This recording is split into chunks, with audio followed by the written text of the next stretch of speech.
जय जगन्नाथ जय माँ विरजा हापी रथयात्रा रथयात्रा समस्त को हार्दिक शुभेच्छा और शुभकामना।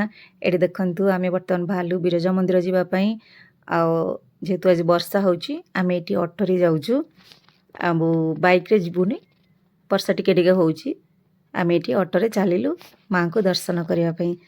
मु आज समस्त को कहवाक चाहूँगी मु आज फास्ट वीडियो मोर स्टार्ट करी केबे भाभी नथली यूट्यूब ब्लॉग स्टार्ट करी बोली कहीं के जानी इच्छा है स्टार्ट कली आउ भाविली जदि स्टार्ट करुच्ची ताले मोर बहुत इच्छा थिला मु प्रथमे माँ को वीडियो ही पकेबी से माँ विरजा मंदिर को आम सांग होइकी जाऊँ। देखंतु बर्तमान आम आसिक माँ विरजा पाखे पहुँची गलु ये पाद हाथ धोई बर्तमान आम भीतर को जीवा आम जेहेतु भोग नहीं आसलु सांगरे तो आम भोग से किणुनु आम किणिकी नहीं आसलु घर गला नहीं जाइलु ये फूल खाली नहीं कि चलतु भीतर को जीवा। देखंतु आम ये फूल टे नहीं जाइचु फूल नहीं सारापर आम बर्तमान भीतर को चलू। मु जेपेठू जाजपुर टाउन आसी मो माँ को बहुत विश्वास करे आउ जहाँ भी हो आम आसिक ये भीतर पहुँची गलु। एठी आमर जड़े नना देखाले देखो भीतर दृश्य किसी ये थिला आउ नना जड़े देखाले नना पचारे माँ कौटू आस कहीं ये जो मैंने भी आसती आज्ञा से नना मैंने पचारती तुम्हें कौटू आस समस्त जड़े जड़े नना था पूजारी नना तो आमर भी जड़े नना अच्छा छाड़ू चलतु ए दीप लगेदबा दीप लगे देकी जाकि भीतर को जीवा। ये सब आज्ञा बहुत क्लीन थिला किंतु जेहेतु एबे सब काम स्टार्ट होची पुणी आउ थे नुआ काम होची सब भंगा भंगी होगी सब पड़ी एबे आम दीप टिके लगे सारिकी पूजा सारिकी चलतु आम भीतर को जीवा। जेहेतु आमर नना जी पूजारी नना आसी था से आसवाई लेट अच्छी मो झील देखो केते थर आसिक घंटी बाड़ौची से जहाँ भी हो नना आसिक पहुँची गले। बर्तमान चलतु आम माँ को दर्शन करने जीवा। तो आम आसिक भीतर पहुँची गलु पहुँची गला देखंतु मो माँ आज केते सुंदर देखा जाउछंती। ये नना जेहेतु आमको चिन्ही थे आम सब मंदिर आसू तो नना आणिकी दीप दुईटी देले आम धूप दुईटी जाली सारापर नना नहीं माँ का पाद तले रखीदे आम पूजारी नना फूल जो आम जो नहीं ताको आणिकी आमको संकल्प करने कहले आम हाथ में धरिलु आउ नना तांकर मंत्र पाठ चालू कले। मु आज्ञा 2016 जेबे ठारू माँ विरजा क्षेत्र में आसिकी पहुँची जाजपुर टाउन रे मु आगुरी केबे विरजा माँ को दर्शन करी मु 2016 आसी आज्ञा जाजपुर टाउन जेहेतु मो हजबैंड कर ट्रांसफर हो जाइथिला तो से मो पुओ है नथिला मो मन गोटे अगाढ़ विश्वास थिला आज्ञा मुझे आसिले निश्चिंत माँ मते केबे निराश करेनि आउ जहाँ भी हो आज्ञा माँ को करुणा कृपारू माँ को आशीर्वाद मु जाजपुर माटी रे पाद देला परे मोर सबू प्रॉब्लम सॉल्व हो जाइथिला आउ भगवान मु जहाँ चाहती माँ मते देइथिले से माँ को अशेष अशेष माने धन्यवाद आउ माँ को करुणा कृपा बहुत अच्छी आज्ञा जेहेतु संकल्प सरी जाइथिला नना नहीं कि फूल को माँ को पाद तले रखी देइथिले आउ तापरे कौन है माँ को सिंदूर टिके नहीं आसले नना सिंदूर आणिक आमको देले आम समस्ते सिंदूर टिके लगेदेलु तापर नना भीतर को गले। जेहेतु आज मो झीर जन्मदिन थिला सेतिपाई नना जाइकी माँ को चुनरी आउ गोटे फूलमाला आनी तो नना आणिक ये बेकर फूल हारटी गलई देइथिले आउ चुनरीटी मो झीर मुंडरे बांधी देइथिले नना मंत्र पाठ करी चुनरी ता मुंड भीतर बांधी देइथिले।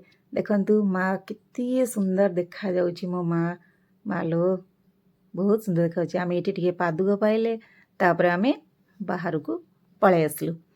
देखंतु मंदिर चतुर्पार्श्वर दृश्य किछि एई भली थिला बहुत सुंदर जेहेतु आज वर्षा पाग थिला लोक माने टिके कम आसथिले सकाळ टिके बहुत जोर वर्षा होउतला तो लोक संख्या टिके कम थिला नहले सबु बेले प्रायतः भीड़ रुहे बाहर भी टूरिस्ट मान बहुत आसंती वर्षा पाग पई टिके लोक संख्या टिके कम थिला। आ चलतु एबे आमे चारि माने चतुर्पार्श्व बेढ़ा परिक्रमा करदबा बेढ़ा परिक्रमा करके आसीबा। ମୁଁ କ'ଣ କହୁଥିଲି ତ 2016ରେ ମୁଁ ଯେବେ ଏଠିକି ଆସିଥିଲି ମା ବିରଜାଙ୍କ ପାଖକୁ, ତ ଯେଉଁଦିନ ମୁଁ ଆସିକି ବିରଜା କ୍ଷେତ୍ରରେ ପାଦ ଦେଇଥିଲି ସେଦିନ ମୁଁ ଆସିକି ପ୍ରଥମେ ମୋ ନୂଆ ଘରକୁ ନ ଯାଇକି ଯେଉଁଠି ଆମେ ରେଣ୍ଟରେ ରହିବୁ ସେଠିକି ନ ଯାଇକି ମୁଁ ଫାଷ୍ଟ ମା ବିରଜାଙ୍କ ପାଖକୁ ଆସିଥିଲି। ଆସିକି ମାଆଙ୍କୁ ମୋର ଦୁଃଖ ଜଣେଇଥିଲି। ଯାହା ବି ହଉ ମା ମୋ ଦୁଃଖ ସବୁ ଶୁଣିଥିଲେ। ଯାହା ବି ହେଲେ ସେ ମା ନା, ଆଉ ଝିଅର ଦୁଃଖ ଶୁଣିବେନି କେମିତି। ନିଶ୍ଚିନ୍ତ ମା ମୋ ଦୁଃଖ ଶୁଣିଥିଲେ। ଆଉ ମୋର ଯେଉଁଟା ମୁଁ ମାଆଙ୍କୁ ଯେଉଁଟା ମାଗିଥିଲି ମା ମୋତେ ସେଟା ଦେଇଛନ୍ତି। ଆଉ ସେଥିପାଇଁ ମୁଁ ମାଆଙ୍କ ପାଖରେ ଚିର ଋଣୀ। ମାଆଙ୍କୁ ମାନେ ଯେତେ ଧନ୍ୟବାଦ ଦେଲେ ବି ସରିବନି। ଆଉ ଏଠି ଆମର ଯେହେତୁ ମନ୍ଦିର କାମ ହେଉଛି ସବୁ ଜାଗାରେ ଏମିତି ଟିକେ ହେଇଛି, ନହେଲେ ଆଗରୁ ବହୁତ ସବୁ ପୁରା ନିଟ୍ ଆଣ୍ଡ କ୍ଲିନ୍ ଥିଲା। ଏବେ ରାସ୍ତା ମାନେ ମନ୍ଦିର ଭିତର କାମ ହେଉଛି ତ ସେଥିପାଇଁ ସବୁ ଖୋଳାଖୋଳି ସବୁ ହେଇଛି। ଆଉ ଏରା ସବୁ ନୂଆ କାମ ବି ସବୁ ଷ୍ଟାର୍ଟ ହେଇଗଲାଣି। ପଥର ଦେଖନ୍ତୁ ସବୁ ପଡ଼ିଛି। ଆଉ ତାପରେ ଏମିତି ସବୁ ଚାଲିଛି କାମ ଏଠି। ଆଉ ଚାଲନ୍ତୁ ଏବେ ଆମେ ଟିକେ ବେଢ଼ା ପରିକ୍ରମା କରିଦେବା, ଆଉ ବଜରଙ୍ଗବାଲୀଙ୍କର ମନ୍ଦିରକୁ ଟିକେ ଯିବା। ମାଆଙ୍କର ନେତ ଦେଖନ୍ତୁ କେତେ ସୁନ୍ଦର ଉଡ଼ୁଛି। ମାଆଙ୍କର ଯେଉଁ ପତାକା ଲାଗିଛି ଏପଟେ ଆଜ୍ଞା ଆମର ବାହାରକୁ ବାହାରନ୍ତି ମନ୍ଦିର ଭିତରୁ। ଯେହେତୁ ଆମେ ସେପଟରେ ଯାଇଥିଲୁ, ଆମେ ଅଲଗା ବାଟରେ ପଳେଇ ଆସିଲୁ। ନହେଲେ ଆମର ଭିତରକୁ ଯେଉଁମାନେ ମନ୍ଦିର ଭିତରକୁ ଯାଆନ୍ତି ସେମାନେ ଏଇପଟେ ବାହାରକୁ ଆସନ୍ତି। ଏଠି ଦେଖନ୍ତୁ ଆମେ ଟିକେ ବଜରଙ୍ଗବାଲୀଙ୍କୁ ଟିକେ ଦର୍ଶନ କରିଥିଲୁ। ଜୟ ବାବା, ଜୟ ସିଆରାମ, ଜୟ ସିଆରାମ। ନନା ଏଠି ଆମକୁ ପାଦୁକ ଦେଲେ, ଆମେ ଟିକେ ପାଦୁକ ପାଇକି ଆମେ ଏଠୁ ପଳେଇ ଆସିଲୁ। ହଁ, ତ ମୁଁ ଯେବେ ଏଠିକି ଆସିଥିଲି ମୁଁ କହୁଥିଲି ନା ମୋର ମାନେ କିଛି ପ୍ରୋବ୍ଲେମ୍ ଥିଲା, ମୁଁ ମାଆଙ୍କ ପାଖକୁ ଆସିଥିଲି। ଆଉ ଯାହା ବି ହଉ ସେସବୁ ମୋର ସର୍ଟ ଆଉଟ୍ ହେଇଗଲା। ଆଉ ଏବେ ସେଥିପାଇଁ ମୁଁ ମନ ଭିତରେ ସବୁବେଳେ ଭାବେ ମାନେ ମୋର ଯାହା ବି ବିପତ୍ତି ପଡ଼େ, ଅସୁବିଧା ପଡ଼େ, ମୁଁ ସେତେବେଳେ ମାଆଙ୍କୁ ଡାକେ। ଆଉ ମାଆ ମୋ ଡାକ ଶୁଣନ୍ତି। ତ ସେଥିପାଇଁ ମୋ ମନରେ ଗୋଟେ ଇଚ୍ଛା ଥିଲା ଯେ ମୁଁ ଯେହେତୁ ମୋତେ ସମସ୍ତେ କହିଲେ ବ୍ଲଗ୍ ଷ୍ଟାର୍ଟ କରେ, କିଛି ଲୋକ କହିଲେ, ତ ମୁଁ ବ୍ଲଗ୍ ଷ୍ଟାର୍ଟ କରିବା ପାଇଁ ମାଇଣ୍ଡ ସେଟଅପ୍ କଲି। ସେଥିପାଇଁ ମୁଁ ଭାବିଲି ମୁଁ ମାନେ ଯଦି ବି ମୋର ଫାଷ୍ଟ ବ୍ଲଗ୍ ମୁଁ କରିବି ତାହେଲେ ମୁଁ ମାଆଙ୍କ ମନ୍ଦିରରୁ ହିଁ ଷ୍ଟାର୍ଟ କରିବି।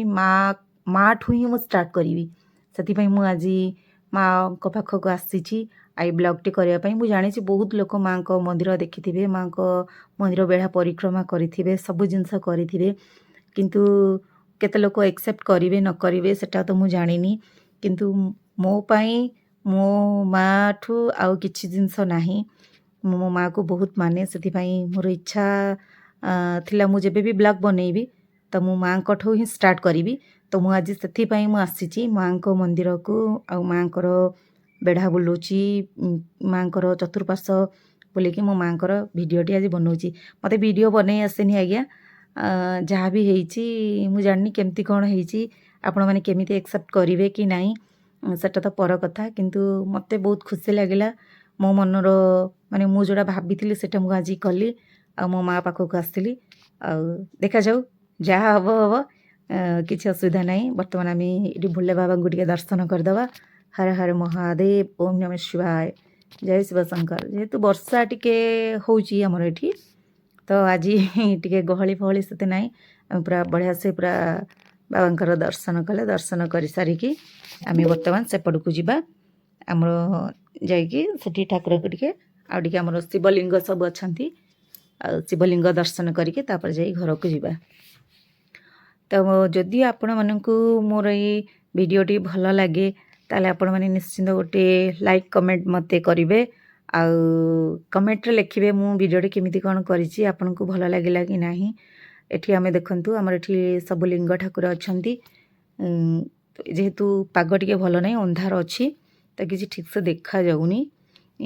ମାନେ ଭିଡ଼ିଓ କଲେ କିଛି ମାନେ ଠିକ୍ସେ କ୍ଲିଅର୍ ଆସୁନି।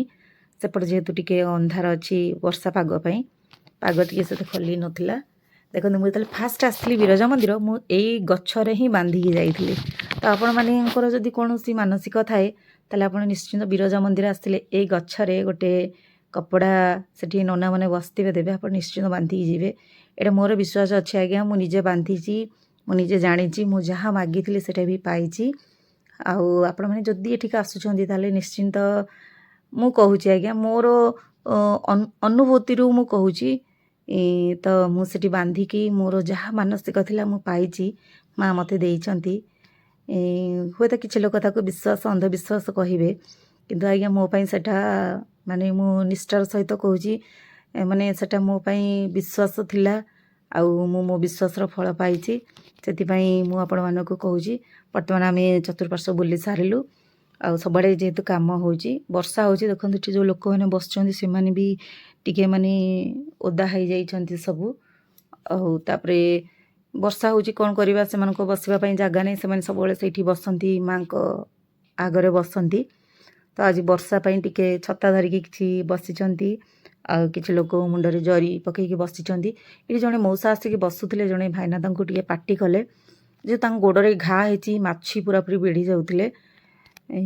ତ ସେ ମଉସାଙ୍କୁ ବି ଦେଖା କଲୁ, ଦେଖା କରିକି ତାପରେ ଆମେ ଆସିକି ଆମେ ଅଟୋରେ ବସିଗଲୁ।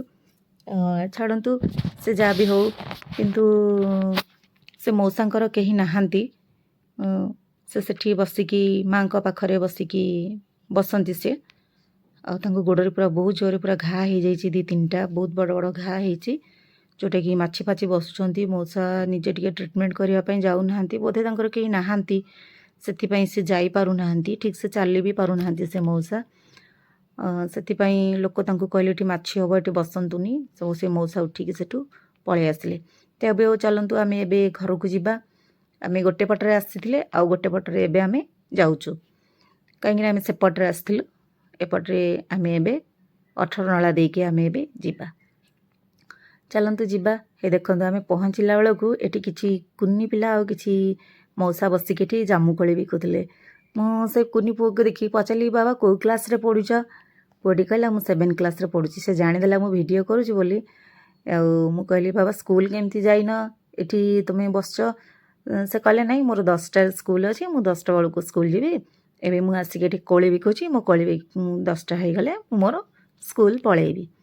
ଆପଣମାନଙ୍କ ରିକ୍ୱେଷ୍ଟ ରହିଲା ଆଜ୍ଞା, ଯେଉଁମାନେ ବି 18 ନଳା ଦେଇକି ଯାଉଛନ୍ତି, ଏ କୁନି କୁନି ପିଲାମାନେ ବସିଛନ୍ତି ଆଜ୍ଞା, ଗୋଟେ ଡବାକୁ ମାତ୍ର 10 ଟଙ୍କା ସେମାନେ ନେଉଛନ୍ତି।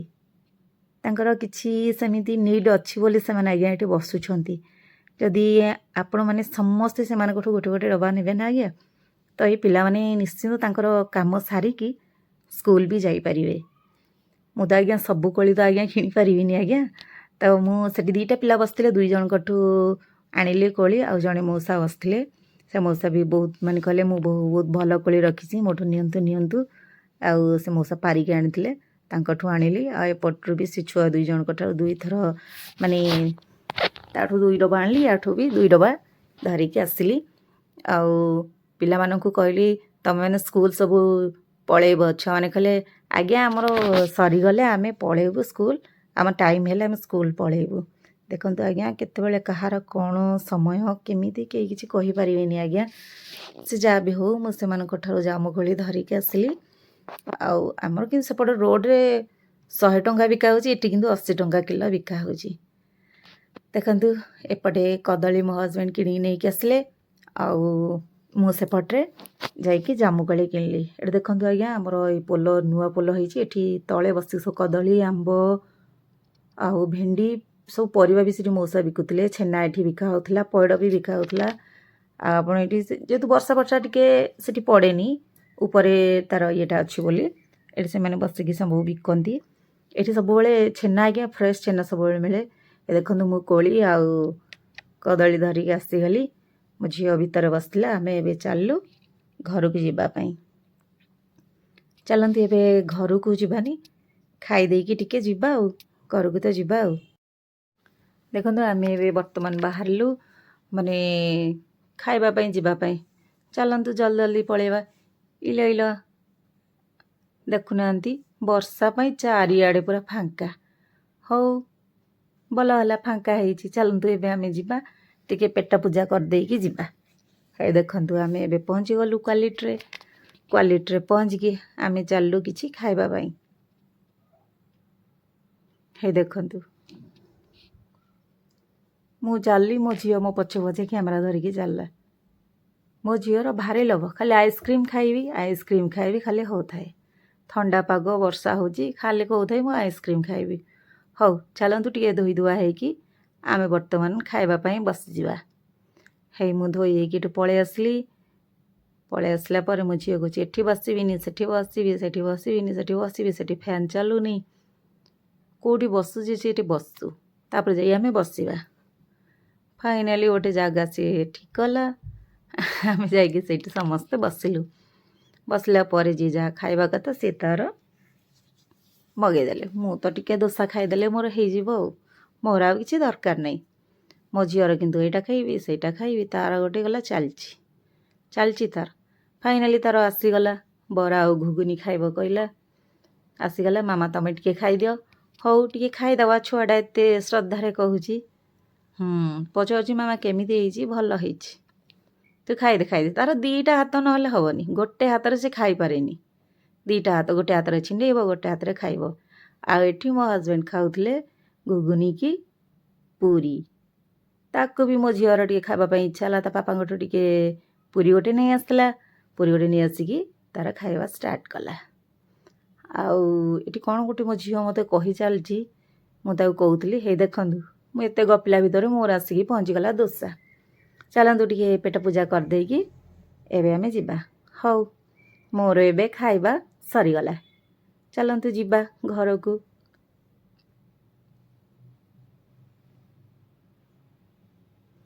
ହେଇଗଲା, ତା ସହିତ ପୁଣି ଡ୍ରିଙ୍କ। ମୋ ଝିଅ କହିଲା ମାମା ମୁଁ ଗୋଟେ ଡ୍ରିଙ୍କ ପିଇବି। ହଉ ଡ୍ରିଙ୍କ ଗୋଟେ ପିଇଦେଲା ସେ। ପିଇଲାନି ତ ନେଇକି ଆସିଲା ପୁଅ ପାଇଁ ଗୋଟେ ତା ପାଇଁ ଗୋଟେ। ହେଇ ଦେଖନ୍ତୁ ଏଠି ବୃଷଭ ମହାରାଜ ଠିଆ ହେଇଛନ୍ତି। ମୋତେ ବହୁତ ଜୋର ଡର ଲାଗୁଥାଏ, ମୁଁ ଭଗବାନଙ୍କୁ ଡାକୁଥାଏ ଇଲେ ଗୋପାଲ ଗୋପାଲ। ମୋତେ ତ ଦେଖିକି ତାଙ୍କୁ ବହୁତ ଡର ଲାଗିଲା। ହେଇ ଦେଖନ୍ତୁ ସିଏ ଆସୁ ଆସୁ ଆଉ କିଏ ସମ୍ଭଳା ପଡ଼େ। ମୁଁ ଟିକେ ଖାଲି ପିଇବି। ଫ୍ରିଜ୍ରୁ ପୁରା ଡିପ୍ ଫ୍ରିଜ୍ରୁ ବାହାର କରିକି ଦେଇଛି। ମୁଁ କହୁଛି ଟିକେ ରହିଯା, ନା ମୋର ପିଇବାରେ ବ୍ୟସ୍ତ। ହଉ ତାକୁ ଦେଖି ମୋର ବି ଟିକେ ପିଇବାକୁ ଇଚ୍ଛା ହେଲେ ମୁଁ ବି ଟିକେ ପିଇଦେଲି। ହେଇଲୋ ମୁଁ ପିଇକି କହୁଛି ଦେଖନ୍ତୁ କେତେ ସୁନ୍ଦର ଲାଗୁଛି, ଆଉ ଯେମିତି ମୁଁ ଛୋଟ ଛୁଆ। ହଉ ଚାଲନ୍ତୁ ଆଉ ଟିକେ ପିଇଦେବା ଆଉ ଟିକେ, ଆଉ ଯାହା ହେଲା ଆଉ। ଫାଇନାଲି ଆମେ ଆସିକି ପିଇ ସାରିକି ଆମେ ବର୍ତ୍ତମାନ ଗୋଟେ ରାସ୍ତାରେ ଗଲୁ, ଆଉ ଗୋଟେ ରାସ୍ତାରେ ପୁରା ଆମେ ଆଜି ରାଉଣ୍ଡ ମାରିଦେଲୁ। ମାନେ ପୁରା ଆମ ଘରକୁ ପୁରା ଏମିତି ଗୋଲ ହେଇଗଲା। ଆମେ ମନ୍ଦିର ଗୋଟେ ପଟରେ ଗଲୁ, ଆଉ ଗୋଟେ ପଟରେ ଆମେ ଆସିକି ପହଞ୍ଚିବୁ। ଯାହା ବି ହଉ ଫାଇନାଲି ମାଙ୍କର ଦର୍ଶନ ଭଲରେ ହେଇଗଲା। ଆଉ ମାଙ୍କୁ ଭଲସେ ଦେଖିଲି, ଆଖି ଭରିକି ଦେଖିଲି, ମନ ଭରିକି ମାଙ୍କୁ ଟିକେ ଦେଖିଦେଲି। ମୋତେ ବହୁତ ଭଲ ଲାଗିଲା। ଏଇଟା ହେଉଛି ମୋର ଫାଷ୍ଟ ବ୍ଲଗ୍ ଆଜ୍ଞା। ମୁଁ ଫାଷ୍ଟରୁ କହିଛି ଯଦି ଆପଣମାନଙ୍କୁ ମୋ ବ୍ଲଗ୍ ଭଲ ଲାଗେ ତାହେଲେ ଗୋଟେ like, comment, share and subscribe କରିବାକୁ କେବେ ଭୁଲିବେନି। ଆଉ ଆପଣଙ୍କର ମିଠା କମେଣ୍ଟ ପାଇଁ ମୁଁ ଅପେକ୍ଷା କରିକି ରହିଲି। ମୋର ଫାଷ୍ଟ ଭିଡ଼ିଓ, ମୁଁ ଜାଣିନି କେମିତି କ'ଣ କରିଛି। ଯଦି ଆପଣମାନଙ୍କୁ ମୋ ଭିଡ଼ିଓଟି ଭଲ ଲାଗିଲା ତାହେଲେ ନିଶ୍ଚିନ୍ତ ମୋତେ ଜଣେଇବେ। ଆଉ ଯଦି କିଛି ଭୁଲ ଥାଏ ତାହେଲେ ଆପଣଙ୍କ ହୃଦୟରେ ବଡ଼ ହୃଦୟରେ ମୋତେ କ୍ଷମା କରିଦେବେ ଆଜ୍ଞା। ମୁଁ ଜାଣିନି କେମିତି କ'ଣ ଭିଡ଼ିଓ ବନାଇଛି, ଯେହେତୁ ଏଇଟା ମୋର ଫାଷ୍ଟ ଟାଇମ୍ ଭିଡ଼ିଓ। ମୁଁ କେମିତି କ'ଣ ବନେଇଛି ଆଜ୍ଞା କିଛି ଜାଣିନି। ତ ଯଦି କିଛି ଭୁଲ ଥାଏ ନିଶ୍ଚିନ୍ତ ଆପଣଙ୍କ ବଡ଼ ହୃଦୟରେ ଆପଣ ମୋତେ କ୍ଷମା କରିଦେବେ। ସେଥିପାଇଁ ମୁଁ ଆଗୁଆ ସମସ୍ତଙ୍କୁ ସରି କହିଦେଉଛି ଯଦି କିଛି ଭୁଲ ଥାଏ ଭିଡ଼ିଓରେ। ଆଉ ନିଶ୍ଚିନ୍ତ ଗୋଟେ ଆପଣ କମେଣ୍ଟ ଦେବେ, ସଜେସନ୍ ଦେବେ। ହେ ଦେଖନ୍ତୁ ଆମେ ଆସି ଘରେ ପହଞ୍ଚିଗଲୁଣୁ। ଏଠି ଆମର ମାଉସୀ ପଚାରୁଛନ୍ତି କୁଆଡ଼େ ଯାଇଥିଲ? ଆମେ ମାଉସୀ କହିଲୁ ମନ୍ଦିର ଯାଇଥିଲୁ। ଯେହେତୁ ମୋ ଝିଅର ଆଜି ଜନ୍ମଦିନ, ମୋ ଝିଅ ଟିକେ ତା ଜେଜେମାଙ୍କୁ ଟିକେ ନମସ୍କାର କରିଦେଲା। ଆଉ ବର୍ତ୍ତମାନ ମୁଁ ରହୁଛି ଆଜ୍ଞା। ଆପଣଙ୍କୁ ଯଦି ଆମ ଭିଡ଼ିଓ ଭଲ ଲାଗିଥାଏ ନିଶ୍ଚିନ୍ତ ଗୋଟେ ଲାଇକ୍, ସେୟାର, ସବସ୍କ୍ରାଇବ୍ କରିଦେବେ। Thank you for watching. Bye bye, love you all, take care. ଜୟ ଶ୍ରୀ ଜଗନ୍ନାଥ, ଜୟ